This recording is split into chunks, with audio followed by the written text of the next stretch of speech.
Hi ನಮಸ್ತೆ, welcome back to ಸೌಮ್ಯ ಸದರುಚಿ. ಹೇಗಿದ್ದೀರಾ ಎಲ್ಲರೂ ಆರೋಗ್ಯವಾಗಿದ್ದೀರಾ ಅನ್ನೋದು ನನ್ನ ಭಾವನೆ.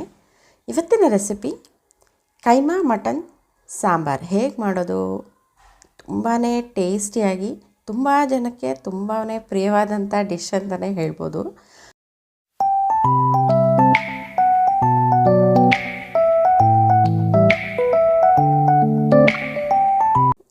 ಕಾಲು ಕೆ ಜಿ ಕೈಮಾ ತೊಗೊಂಡಿದ್ದೀನಿ. ಕೈಮಾದಲ್ಲಿ ಜಾಸ್ತಿ ಕೊಬ್ಬಿಲ್ಲದೆ ಇರೋ ಥರ ನೋಡ್ಕೊಳ್ಳಿ. ಹಾಗೆ ಎಳೆ ಮಟನ್ ಆದರೆ ತುಂಬಾ ಟೇಸ್ಟಿಯಾಗಿ ಚೆನ್ನಾಗಾಗತ್ತೆ. ಮೊದಲು ಕೈಮಾ ಉಂಡೆಗೆ ಮಸಾಲಾನ ರೆಡಿ ಮಾಡ್ಕೊಳ್ಳೋಣ. ಕೈಮಾ ಉಂಡೆಗೆ ಬೇಕಾಗಿರುವಂಥ ಮಸಾಲೆ ಇಂಗ್ರೀಡಿಯೆಂಟ್ಸ್ ಅಂತಂದರೆ ಚಕ್ಕೆ, ಲವಂಗ, ಈರುಳ್ಳಿ, ಬೆಳ್ಳುಳ್ಳಿ, ಹಸಿಮೆಣಸಿನ್ಕಾಯಿ, ಉಪ್ಪು, ಕಲ್ಲುಪ್ಪು ತೊಗೊಂಡಿದ್ದೀನಿ, ಕೊತ್ತಂಬರಿ ಸೊಪ್ಪು, ಪುದೀನ, ಈರುಳ್ಳಿ, ಹಾಗೆ ಒಂದು ಮೊಟ್ಟೆ ಸಾಕಾಗತ್ತೆ. ಎಷ್ಟೆಷ್ಟು ಬೇಕು ಅಂತಂದರೆ 1 ಇಂಚು ಚಕ್ಕೆ ಸಾಕಾಗತ್ತೆ. ಹಾಗೆ ಒಂದು 6 ಕಾಳುಮೆಣಸು, ಒಂದು 3 ಲವಂಗ, ಶುಂಠಿ ಒಂದು ಅರ್ಧ ಇಂಚು, ಬೆಳ್ಳುಳ್ಳಿ ಒಂದು 4ರಿಂದ 5 ಎಸಳು, ಕೊತ್ತಂಬರಿ ಮತ್ತು ಪುದೀನ ಸೊಪ್ಪು ಒಂದು ಹಿಡಿ ತೊಗೊಳ್ಳಿ. ಹಸಿರು ಮೆಣಸಿನ್ಕಾಯಿ ಖಾರಕ್ಕೆ ನಿಮ್ಗೆ ಎಷ್ಟು ಬೇಕೋ ಅಷ್ಟು ತೊಗೋಬೋದು. ಹಾಗೆ ತೆಂಗಿನಕಾಯಿ ಒಂದು 3 ಟೇಬಲ್ ಸ್ಪೂನಷ್ಟು ತೊಗೊಳ್ಳಿ. ಒಂದು ಮೊಟ್ಟೆ 1/4 ಕೆ ಜಿಗೆ ಸಾಕಾಗತ್ತೆ. ಹಾಗೆ ಒಂದು 50 ಗ್ರಾಮಷ್ಟು ಹುರುಗಡಲೆ ತೊಗೊಂಡಿದ್ದೀನಿ. ಹುರುಗಡಲೆ ಹೆಚ್ಚಾಗಿ ಹಾಕಿದ್ರೆ ಉಂಡೆಗಳು ತುಂಬ ಗಟ್ಟಿ ಆಗಿಬಿಡುತ್ತೆ. ಆದ್ದರಿಂದ ಒಂದು 50 ಗ್ರಾಮ್ಸಷ್ಟು ಸಾಕಾಗುತ್ತೆ ಹುರುಗಡಲೆ. ಅದನ್ನು ನೈಸಾಗಿ ಪೌಡ್ರ್ ಮಾಡ್ಕೋಬೇಕು. ಇವಾಗ ಕಾಳುಮೆಣಸು ಮತ್ತು ಚಕ್ಕೆ, ಲವಂಗ ಇದನ್ನೆಲ್ಲ ಹಾಕ್ಕೊಂಡು ಫಸ್ಟು ಅದನ್ನು ಪೌಡ್ರ್ ಆಗಲಿ ಅಂತ ನಾನು ಕೆಳಗಡೆ ಹಾಕ್ಕೊಂಡಿದ್ದೀನಿ.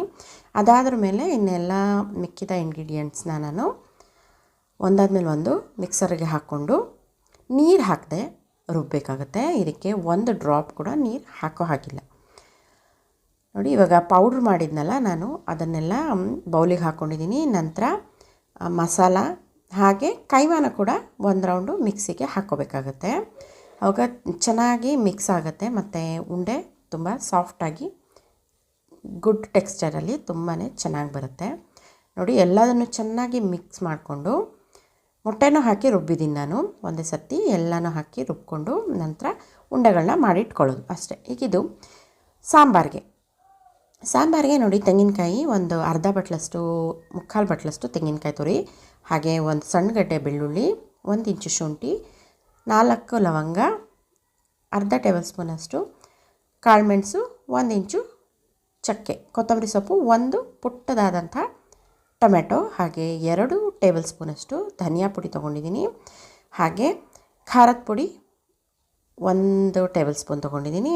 ಹಾಗೆ ನಾನು ಇದಕ್ಕೆ ಹಸಿಮೆಣಸಿನ್ಕಾಯಿ ಕೂಡ ಹಾಕ್ಕೋತಾ ಇದ್ದೀನಿ. ಹಸಿಮೆಣಸಿನ್ಕಾಯಿ ಮತ್ತು ಒಣಮೆಣಸಿನ್ಕಾಯಿ ಪುಡಿ ಎರಡನ್ನೂ ಹಾಕೋದ್ರಿಂದ ಟೇಸ್ಟು ತುಂಬಾ ಚೆನ್ನಾಗಿರುತ್ತೆ. ಸೊ ಅದಕ್ಕೋಸ್ಕರ ನಾನು ಈ ರೀತಿ ಮಿಕ್ಸಲ್ಲಿ ತೊಗೋತಾ ಇದ್ದೀನಿ. ಈಗ ಈರುಳ್ಳಿ ಒಂದು 4 ಮೀಡಿಯಮ್ ಸೈಜ್ ಅಷ್ಟು ಈರುಳ್ಳಿನ ನಾನು ಕಟ್ ಮಾಡಿ ಸ್ವಲ್ಪ ಎಣ್ಣೆ ಹಾಕ್ಕೊಂಡು ಫ್ರೈ ಮಾಡ್ಕೊಂಡಿದ್ದೀನಿ. ಅದಕ್ಕೆ ಇನ್ನು ಮಿಕ್ಕಿದ ಎಲ್ಲ ಮಸಾಲೆ ಪದಾರ್ಥಗಳನ್ನು ನಾನು 1 ಬೈ 1 ಸೇರಿಸ್ಕೊತಾ ಇದ್ದೀನಿ. ನೀವು ನೋಡ್ತಾ ಇದ್ದೀರಲ್ಲ, ಈ ರೀತಿ ಎಲ್ಲ ಒಂದೊಂದಾಗಿ ಹಾಕ್ಕೊಂಡು ಫ್ರೈ ಮಾಡ್ಕೋಬೇಕಾಗತ್ತೆ. ಚಕ್ಕೆ, ಲವಂಗ, ಮೆಣಸು ಪ್ರತಿಯೊಂದನ್ನು ನಾನು ಈಗಲೇ ಎಣ್ಣೆಗೆ ಫ್ರೈ ಮಾಡ್ಕೊಳ್ಳೋಕ್ಕೆ ಹಾಕೋತಾ ಇದ್ದೀನಿ. ಹಸಿಮೆಣಸಿನ್ಕಾಯಿ ಕೂಡ ಹಾಕಿರೋದ್ರಿಂದ ನಾವು ಸ್ವಲ್ಪ ಕಾಳುಮೆಣಸು ನೋಡ್ಕೊಂಡು ಹಾಕ್ಕೋಬೇಕಾಗತ್ತೆ. ಖಾರದ ಪುಡಿ 1 ಟೇಬಲ್ ಸ್ಪೂನ್ ಸಾಕಾಗತ್ತೆ. ಹಾಗೆ ಕೊತ್ತಂಬರಿ ಸೊಪ್ಪು ಇದಿಷ್ಟನ್ನು ಚೆನ್ನಾಗಿ ಮಿಕ್ಸ್ ಮಾಡಿಬಿಟ್ಟು ತೆಂಗಿನಕಾಯಿನ ಹಾಕ್ಕೊಂಡು ನುಣ್ಣಗೆ ರುಬ್ಬಿ ನಂತರ ಎಲ್ಲ ಮಸಾಲೆ ಪದಾರ್ಥಗಳನ್ನ ಹಾಕ್ಕೊಂಡು ನುಣ್ಣಗೆ ರುಬ್ಬಿ ತೆಗೆದಿಟ್ಕೊಂಡಿದ್ದೀನಿ. ಇವಾಗ ಕುಕ್ಕರ್ ಇಟ್ಕೊಂಡಿದ್ದೀನಿ. ಕುಕ್ಕರ್ಗೆ ನಾನು 1 ಟೇಬಲ್ ಸ್ಪೂನ್ ತುಪ್ಪ ಹಾಕ್ಕೋತಾ ಇದ್ದೀನಿ. ತುಪ್ಪ ಹಾಕ್ಕೊಳ್ಳೋದ್ರಿಂದ ಮಟನ್ನು ತುಂಬ ಚೆನ್ನಾಗಿ ಮೆತ್ತಗೆ ಬೇಯುತ್ತೆ ಅಂತ ಅನ್ನೋ ಕಾರಣಕ್ಕೋಸ್ಕರ ನಾನು ತುಂಬ ಚೆನ್ನಾಗಿರುತ್ತೆ ಟೇಸ್ಟ್ ಕೂಡ ಅಂತ ನಾನು ತೊಗೊಂಡಿದ್ದೀನಿ ತುಪ್ಪನ. ನೋಡಿ, ಮಟನ್ನ ನಾನು ನೀಟಾಗಿ ತೊಳೆದು ರೆಡಿ ಮಾಡಿ ಇಟ್ಕೊಂಡಿದ್ದೀನಿ. ಮಟನ್ ಅರ್ಧ ಕೆ ಜಿ ಇದೆ. ನೀರೆಲ್ಲ ನೀಟಾಗಿ ಶೋಧಿಸ್ಬಿಟ್ಟು ನಂತರ ಮಟನ್ನ ತುಪ್ಪ ಮತ್ತು ಸಾಸಿವೆ ಹಾಕ್ಕೊಂಡಿದ್ನಲ್ಲ ಅದಕ್ಕೆ ಹಾಕ್ಕೊಂಡು ಚೆನ್ನಾಗಿ ಮಿಕ್ಸ್ ಮಾಡ್ಕೋಬೇಕು. ಆವಾಗ ಅದಕ್ಕೇ ಸ್ವಲ್ಪ ಪುಡಿ ಉಪ್ಪು ಹಾಕ್ಕೊಳ್ತಾ ಇದ್ದೀನಿ ನಾನು. ಮಟನ್ಗೆ ಸ್ವಲ್ಪ ಉಪ್ಪು ಹಿಡೀಲಿ ಅನ್ನೋ ಕಾರಣಕ್ಕೋಸ್ಕರ. ಸ್ವಲ್ಪ ಒಂದು 5 ಮಿನಿಟ್ಸ್ ಈ ಥರ ಕೈ ಆಡಿಸಿ ನಂತರ ಮಸಾಲಾನ ಹಾಕ್ಕೋಬೇಕಾಗತ್ತೆ. ಹೀಗೆ ಹಾಕ್ಕೊಳ್ಳೋದ್ರಿಂದ ಈ ಮೆಥಡಲ್ಲಿ ನಾವು ಮಾಡೋದ್ರಿಂದ ಮಟನ್ ಪೀಸ್ಗೆ ಕೂಡ ತುಂಬ ಚೆನ್ನಾಗಿ ಉಪ್ಪು ಖಾರ ಹಿಡಿಯುತ್ತೆ. ಆದ್ದರಿಂದ ಇದನ್ನು ಸ್ಕಿಪ್ ಮಾಡೋಕ್ಕೆ ಹೋಗಬೇಡಿ.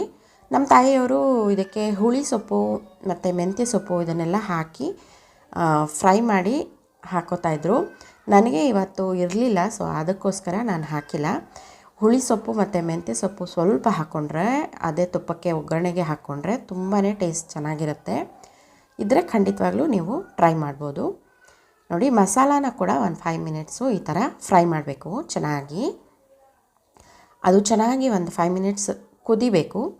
ಕುದ್ದಾದಮೇಲೆ ನಮಗೆ ಎಷ್ಟು ಬೇಕು ಕನ್ಸಿಸ್ಟೆನ್ಸಿ ನೋಡಿಕೊಂಡು ನೀರು ಹಾಕ್ಕೊಳ್ಳಿ. ನೀರು ಹಾಕ್ಕೊಂಡು ಉಪ್ಪು ರುಚಿಗೆ ತಕ್ಕಷ್ಟು ಉಪ್ಪು ಹಾಕ್ಕೊಂಡು ಕುಕ್ಕರ್ ಲಿಡ್ನ ಕ್ಲೋಸ್ ಮಾಡಿ ಒಂದು 3 ವಿಷಲ್ಸ್ ಬರ್ಸಿದ್ರೆ ಸಾಕು. ಮಟನ್ನು ತುಂಬ ಚೆನ್ನಾಗಿತ್ತು. ಎಳೆ ಮಟನ್ ಆದರೆ ತುಂಬ ಸಲ ಕೂಗಿಸೋವಂಥ ಅವಶ್ಯಕತೆ ಬರೋದಿಲ್ಲ. 1 2 3 ವಿಷಲ್ಸ್ ಆದರೆ ಸಾಕಾಗತ್ತೆ. ಮಟನ್ ಸ್ವಲ್ಪ ಬಲ್ತಿದ್ರೆ ಹಾರ್ಡ್ ಅಂತ ಅನಿಸಿದ್ರೆ ಆವಾಗ ನಮಗೆ ಜಾಸ್ತಿ ಸಲ ಕೂಗಿಸ್ಬೇಕಾಗತ್ತೆ. ಮಟನ್ನು ತುಂಬ ಎಳೆದಾಗಿದೆ ಮತ್ತು ಬಲ್ತಿದೆ ಅಂತ ಹೇಗೆ ಗೊತ್ತಾಗುತ್ತೆ ಅಂತಂದರೆ, ಅದು ನಮ್ಮ ತಾಯಿಯವರು ಒಂದು ಟಿಪ್ ಹೇಳ್ಕೊಟ್ಟಿದ್ದಾರೆ. ಮಟನ್ನು ಸ್ವಲ್ಪ ಲೈಟ್ ಕಲರ್ ಇರಬೇಕು. ಡಾರ್ಕ್ ಕಲರ್ ಇದ್ದರೆ ಆ ಮಟನ್ನು ಬಲ್ತೋಗಿದೆ ಅಂತ ಅರ್ಥ. ಸ್ವಲ್ಪ ಲೈಟ್ ಕಲರ್ ಇದ್ದರೆ ಮಟನ್ನು ಎಳೆ ಮಟನ್ನು ಚೆನ್ನಾಗಿದೆ ಅಂತ ಅರ್ಥ. ನೋಡಿ, ಮಟನ್ ಸಾಂಬಾರು ರೆಡಿ ಆಯಿತು. ಮೂಳೆ ಮೇಲಿರುವಂಥ ಸ್ವಲ್ಪ ಮಟನ್ನ ಪ್ರೆಸ್ ಮಾಡಿದ್ರೆ ನೋಡಿ ಈ ಥರ ಬರಬೇಕು. ಆವಾಗ ಮಟನ್ ಪರ್ಫೆಕ್ಟಾಗಿ ಕುಕ್ ಆಗಿದೆ ಅಂತ ಅರ್ಥ. ನೋಡಿ, ಮೇಲೆಲ್ಲ ನೀಟಾಗಿ ಈ ಥರ ಬಂದಿದೆ. ಈಗ ಉಂಡೆನ ಒಂದೊಂದೇ ಬಿಟ್ಟಿದ್ದೀನಿ ನಾನು. ಒಂದೊಂದೇ ಉಂಡೆ ಕುದಿಯೋವಾಗ ಮಟನ್ ಸಾಂಬಾರು ಚೆನ್ನಾಗಿ ಕುದೀತಾ ಇರುತ್ತಲ್ಲ, ಆವಾಗ ಒಂದೊಂದೇ ಉಂಡೆಗಳನ್ನ ಬಿಡಬೇಕಾಗತ್ತೆ. ಉಂಡೆಗಳನ್ನ ಬಿಡುವಾಗ ಸಾರು ಯಾವುದೇ ಕಾರಣಕ್ಕೂ ಸಣ್ಣ ಮಾಡಬಾರ್ದು, ಉರಿ ಸಣ್ಣ ಮಾಡಬಾರ್ದು. ಹಾಗೆ ಉಂಡೆಗಳನ್ನೆಲ್ಲ ಒಂದೊಂದು ಉಂಡೆಗಳನ್ನೂ ಹಾಕ್ಕೊಂಡು ಒಂದು 20 ನಿಮಿಷ ಬೇಯಿಸಿದ್ರೆ ಮಟನ್ ಸಾರು ಕೈಮಾ ಉಂಡೆ ಸಾರು ರೆಡಿ ಆಗುತ್ತೆ. ನೀವು ಕೈಮಾ ಉಂಡೆ ಹಾಕ್ಕೊಳ್ದೆ ಹಾಗೆ ಬರೀ ಮಟನ್ ಹಾಕ್ಕೊಂಡು ಮಾಡಿದ್ರೆ ಅದು ಮಟನ್ ಸಾರು. ಕೈಮಾ ಹಾಕ್ಕೊಂಡು ಮಾಡಿದ್ರೆ ಕೈಮಾ ಉಂಡೆ ಸಾರಾಗುತ್ತೆ. ಓಕೆ, ಇದಕ್ಕೆ ಇದ್ಕಿದ ಬೇಳೆ ಕೂಡ ಹಾಕ್ಕೊಳ್ಳೋರು ಹಾಕೋತಾರೆ. ಅದು ಕೂಡ ಒಳ್ಳೆ ಟೇಸ್ಟ್ ಚೆನ್ನಾಗಿರುತ್ತೆ. ನೋಡಿದ್ರಲ್ಲ ಫ್ರೆಂಡ್ಸ್, ಈ ರೆಸಿಪಿ ನಿಮ್ಗೆ ಇಷ್ಟ ಆಗಿದೆ ಅನ್ಕೋತೀನಿ. ನಿಮ್ಗೆ ಇಷ್ಟ ಆಗಿದರೆ ಒಂದು ಲೈಕ್ ಮಾಡಿ, ಹಾಗೆ ನಮ್ಮ ಚಾನಲ್ನ ಸಬ್ಸ್ಕ್ರೈಬ್ ಮಾಡ್ಕೊಳ್ಳೋದನ್ನು ಖಂಡಿತ ಮರಿಬೇಡಿ. ನೋಡಿದ್ರಲ್ಲ, ತುಂಬ ಚೆನ್ನಾಗಿ ಸಾಫ್ಟಾಗಿ ಬಂದಿದೆ. ಒಂದು ಉಂಡೆಗಳು ಕೂಡ ಒಡೆದಿಲ್ಲ. ಇದೇ ಮೆಜರ್ಮೆಂಟಲ್ಲಿ ಮಾಡ್ಕೊಳ್ಳಿ. ಉಂಡೆಗಳು ತುಂಬಾ ಸೂಪರ್ ಸಾಫ್ಟಾಗಿ, ಒಂದು ಸ್ವಲ್ಪನೂ ಒಡೆದಿರ ತುಂಬಾ ಟೇಸ್ಟಿಯಾಗಿ ರುಚಿಕರವಾಗಿ ಆಗುತ್ತೆ. ಎಲ್ಲರ ಫೇವ್ರೆಟ್ ಕೈಮಾ ಉಂಡೆ ಸಾರು ಹೇಗೆ ಮಾಡೋದು ನೋಡಿದ್ರಲ್ವಾ. Thank you for the watching. See you in the next video. Bye bye.